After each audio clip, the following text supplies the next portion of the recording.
সালাহ উদ্দিন আহমেদের কপালে চিন্তার ভাঁজ, টেনশনে রাত্রিযাপন, ঘুমহারা কয়েকদিন যাবৎ অনেক চেষ্টা করেও কোনো কায়দা করতে পারেননি, তার কোনো অনুরোধ রাখেনি সরকার।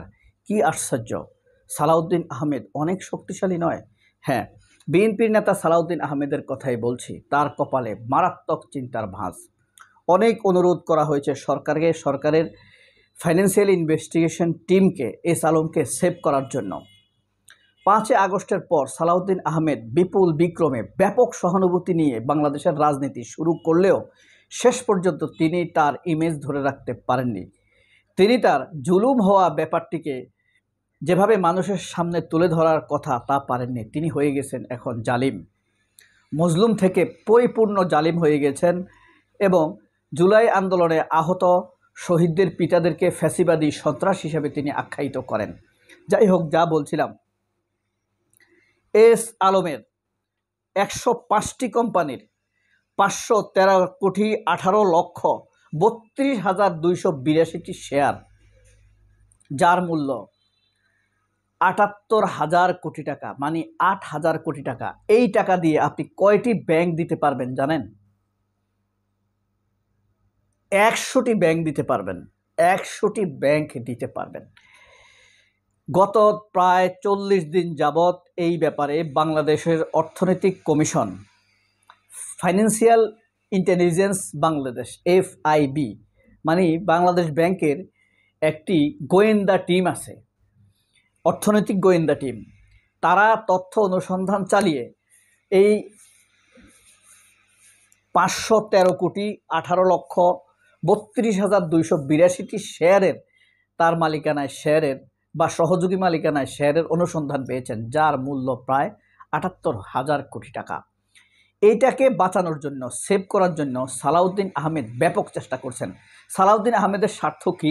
সালাউদ্দিন আহমেদের যত জনসভা, রাজনৈতিক জীবনের বর্তমানে খরচ বরচ সব কিছু ব্যয়ভার বহন করছে এস আলম, অর্থাৎ শেখ হাসিনার সবচাইতে ফাইন্যান্সিয়াল টাইকুন ও চোর হিসাবে খ্যাত।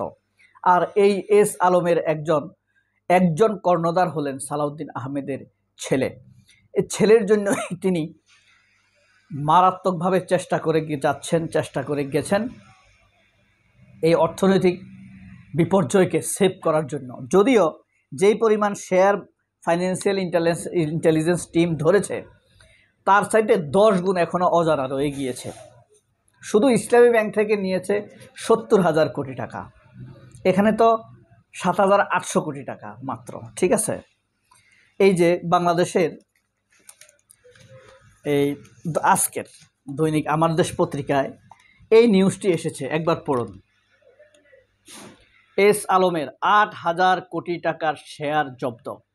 8,000 কোটি টাকার, নট 1 কোটি, নট 100 কোটি, 1,000 কোটি, এটা 8,000 কোটি টাকা শেয়ার। অথচ তাদের দুর্নীতি হইল কত? লক্ষ কোটি টাকা, লক্ষ কোটি টাকা। এটা 10 ভাগের, 20 ভাগের, 50 ভাগের 1 ভাগও না। এটার জন্যই ঘুম হারাম হয়ে গিয়েছে আমাদের জনপ্রিয় সুন্দর চেহারার রাজনীতিবিদ সালাউদ্দিন আহমেদ। একটু পড়ে শোনাই আপনাদেরকে। ব্যবসায়িক গ্রুপ এস আলমের চেয়ারম্যান মোহাম্মদ সাইফুল আলম তার স্বার্থ সংশ্লিষ্ট 105টি কোম্পানির 513,18,32,282 কোটি টাকার শেয়ার জব্দের আদেশ দিয়েছে আদালত।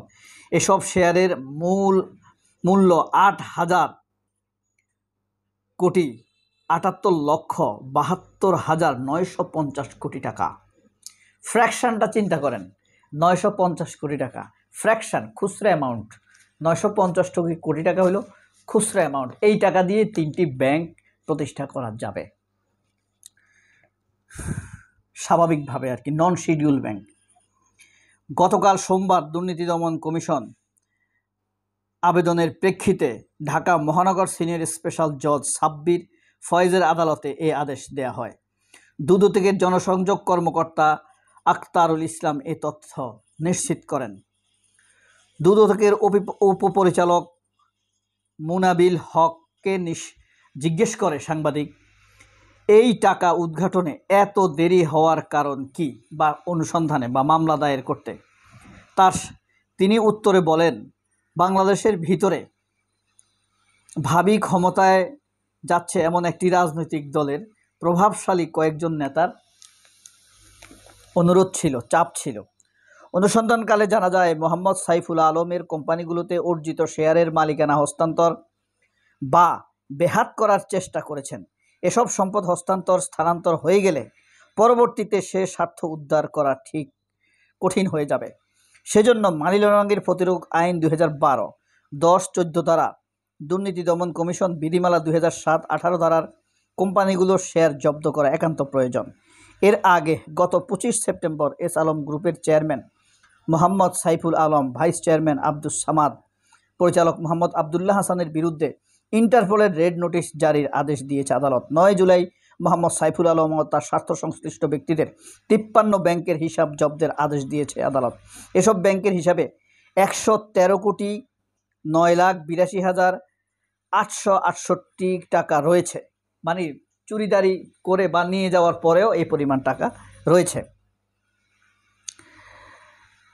হোল্ডিংস ব্রিটিশ ভার্জিন আইল্যান্ডসের আরও 18টি কোম্পানিতে বিনিয়োগ জব্দের নির্দেশ দেওয়া হয়। এছাড়া জার্সি ট্রাস্ট কোম্পানির অধীনে 6টি ট্রাস্ট থাকা বিভিন্ন অঙ্কের বিনিয়োগও জব্দের আদেশ দেওয়া হয়। গত 7 অক্টোবর সাইফুল আলম ও স্ত্রী ফারজানা পারভীন সহ তার পরিবারের 12 সদস্যের দেশ থেকে নিষেধাজ্ঞা দিয়েছে আদালত।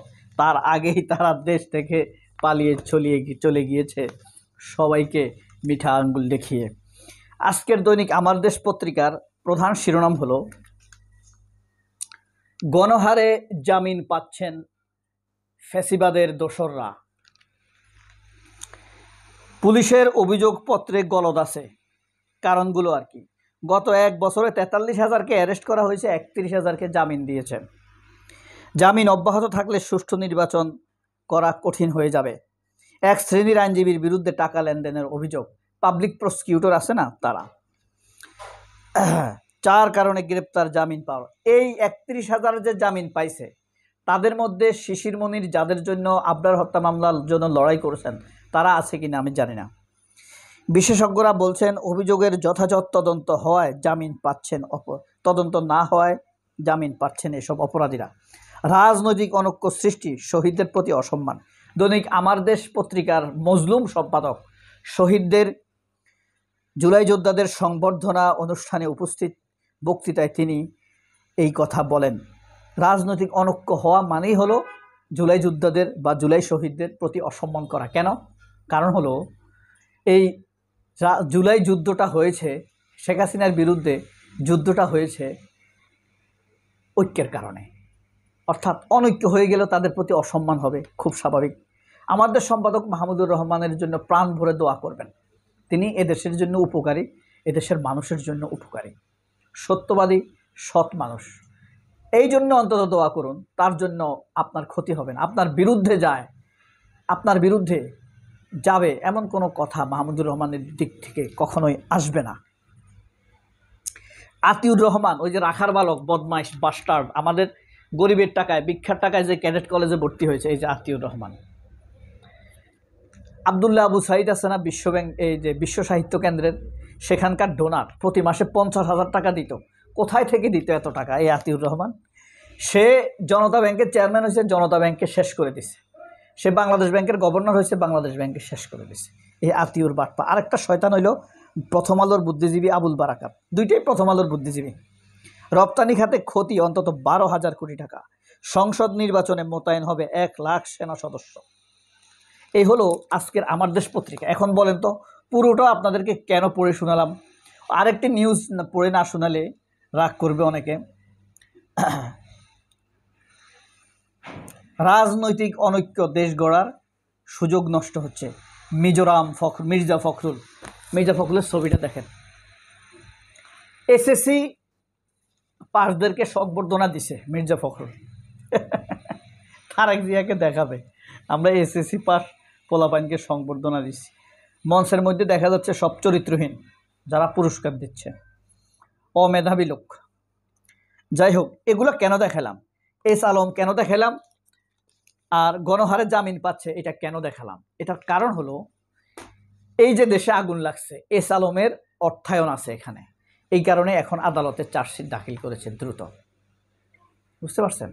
আসামিরা যে জামিন পাচ্ছে এরাই এটার সাথে সংশ্লিষ্ট, আগুনের সাথে সংশ্লিষ্ট। যোগাযোগ হোক, অর্থায়ন হোক, সরাসরি হোক, এরা যুক্ত। এ কারণে দেখালাম। সবাই অনেক ভালো থাকবেন। আল্লাহ হাফেজ। আসসালামু আলাইকুম।